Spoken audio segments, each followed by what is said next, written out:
Now I want to give you an idea of why. Why am I chasing the Hebrew like I've been? Here's an example. This Hebrew word you see here is the word Natan.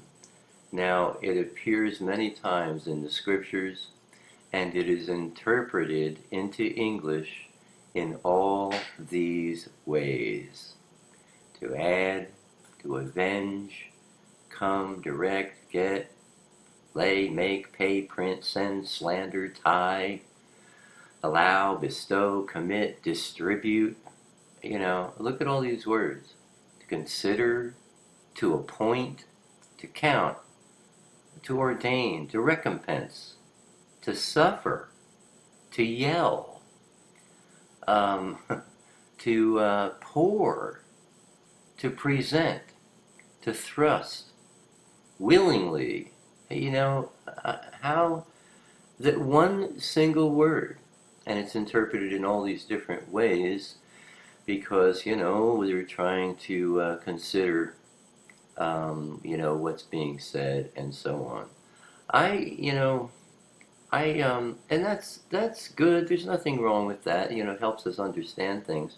But here's what I'm trying to get to, with just a way of getting deeper insights into particular verses that we are most curious about.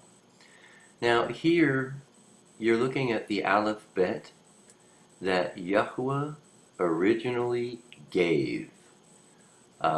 Here we have the Aleph, Bet, Gimel, Dalet, Hey, and so on, all the way to the Tav. The Aleph and the Tav, 22 letters. Now, this is what he gave. These are pictographs, and the Aleph is an ox head, represents the master, strength, and so on. The Beit, the word Beit means house, and this represents a house. Here's the doorway.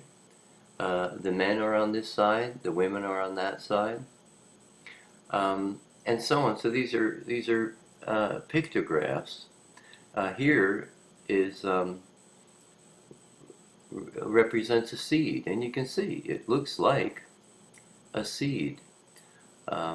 Here's the letter Resh, and it's a man's head. Here's his nose, here's his hair, back of his neck, and Tav, interestingly enough, is the sign of the cross. Now, this is what was given by the Father with a very special way of understanding His scriptures, His word, and what He wants to communicate to us. Well, I don't know exactly when, but they changed it to here. You can see the Aleph, maybe it still looks like an ox head. These are horns. But, things are changing. Now, this is normally called ancient Hebrew. Greek comes in a couple of thousand years before Christ, and they took, this is the ancient, also known as the Paleo Hebrew, or Paleo, I'm not sure how to pronounce that. Aleph, Bet, Gimel, Dalet, Hey. And the Greek takes it, and instead of going from right to left, the Greek goes from left to right, and they turn the letters around backwards. See how the Aleph here, the horns are on the left? Originally they were on the right. Here's the Bet, flipped. The Gimel, flipped. The Dalet, see the little hook here? Flipped from the right side to the left side. The Hey, flipped. Why? Now here's modern Hebrew. Here's the Aleph, Bet, Gimel, Dalet, so on. Here's the Tav. This is modern Hebrew. I mean, there's nothing here that resembles what the Father gave.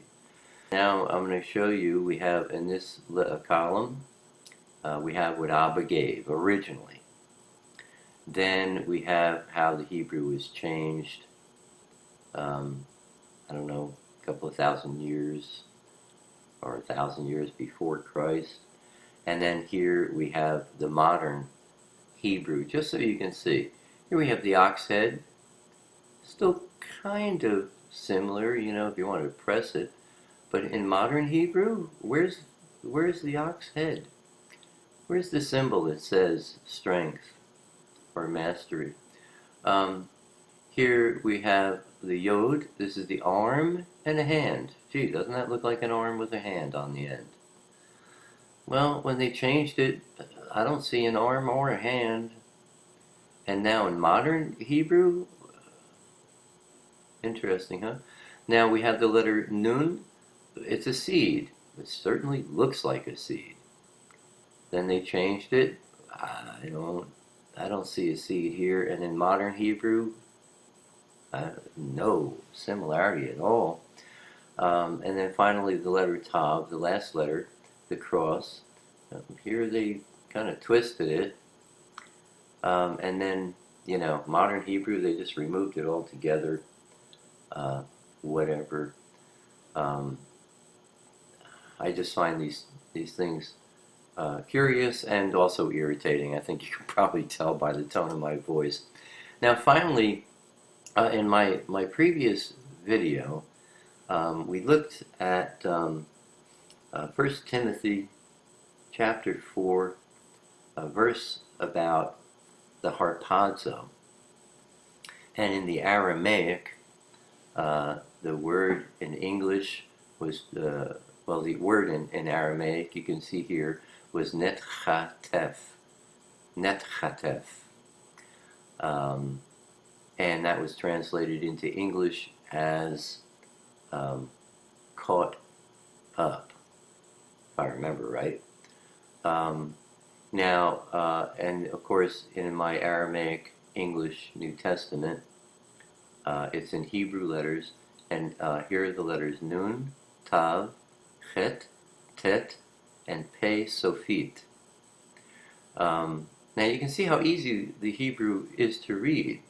If you consider Nun and Tav, Nun is like an N, Tav is like a T, and you get net.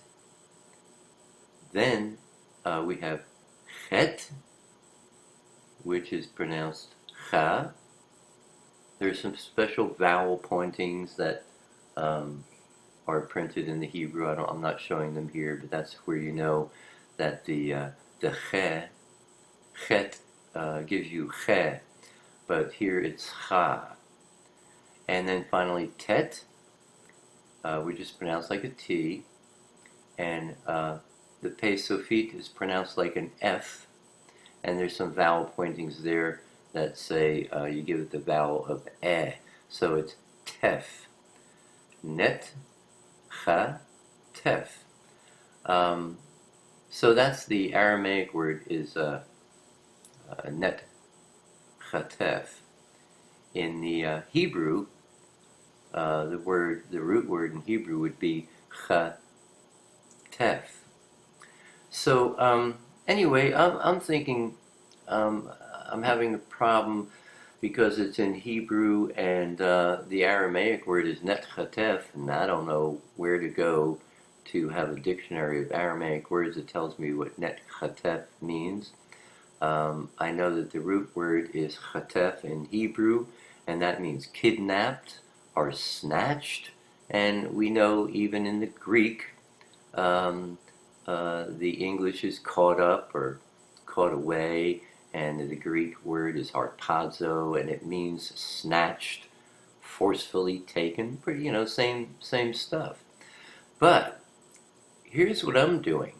I'm looking at the individual letters, especially, you know, with the ancient, the original, I should say, Aleph Bet that Yahweh gave, which are pictures. We have a seed, we have a cross, we have a wall, we have a basket, we have a mouth representing the mouth.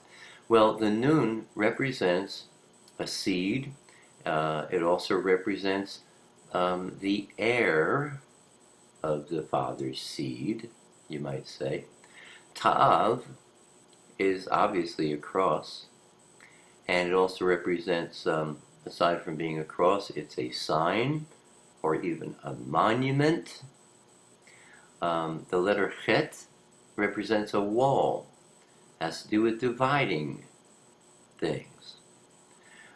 Tet is a basket and represents surrounding something. And the Pe represents a mouth and blowing.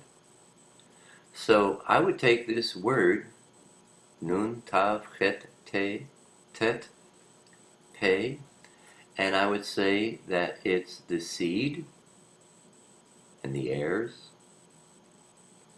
of the cross that are walled and even divided from the rest of the world, and surrounded